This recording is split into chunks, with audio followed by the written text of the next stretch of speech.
Conquering stage fear. Yes, you can do it, absolutely, and I'm going to show you how in this module. Now, before I do that, I'm going to show you two quotes from two people who have been there and done that. One of them is from Mark Twain. Now, I don't know if Mark Twain really said that, but it doesn't matter. What matters is what he said. There are two types of speakers, those that are nervous and those that are liars. Now, I've been there and I've spoken a lot of times, and every single time I go through the nervousness. For the first few seconds, I'm always nervous. I quickly get over it, but then I am nervous every single time. The other one is from Jerry Seinfeld, and he says, according to most studies, people's number one fear is public speaking. Number two is death. Death is number two. Does that sound right? This means to the average person, if you go to a funeral, you are better off in the casket than doing the eulogy. Very funny.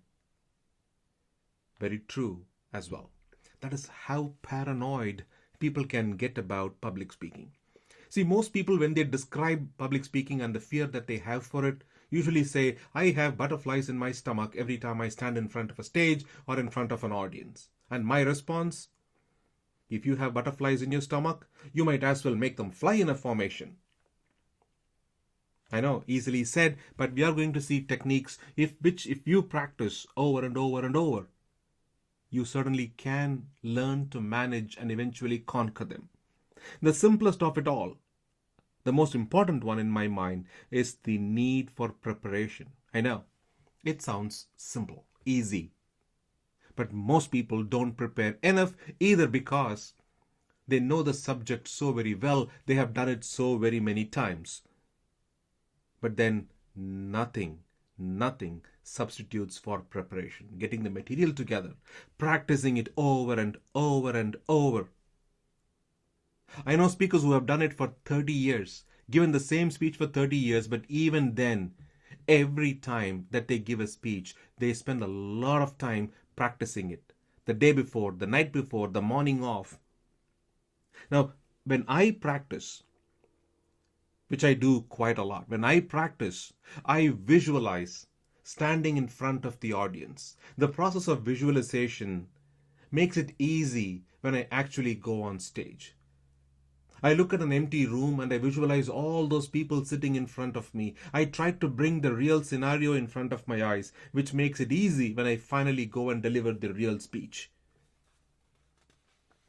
Now, on the day of the speech presentation, I always arrive early, and I would suggest you do the same as well. Arrive early. Take a look at the lay of the land. Look at how the conference room looks like, the seminar hall looks like. Look how the tables are arranged, chairs are arranged. Get a feel. Know how people will be seated. Get to the stage. Get to the stage. Familiarize yourself with the stage. Stand there. Visualize how you will be speaking. Look at the view from the stage. Look at the audience from the stage. And as people start trickling in, greet them. Go ahead. Tell them, hey, I am the speaker. Go ahead, shake their hands. Get to know their names. You need familiar faces. When you get up on stage finally, you need familiar faces to look at. So greeting them, introducing yourselves and getting to know them makes the job that much easier.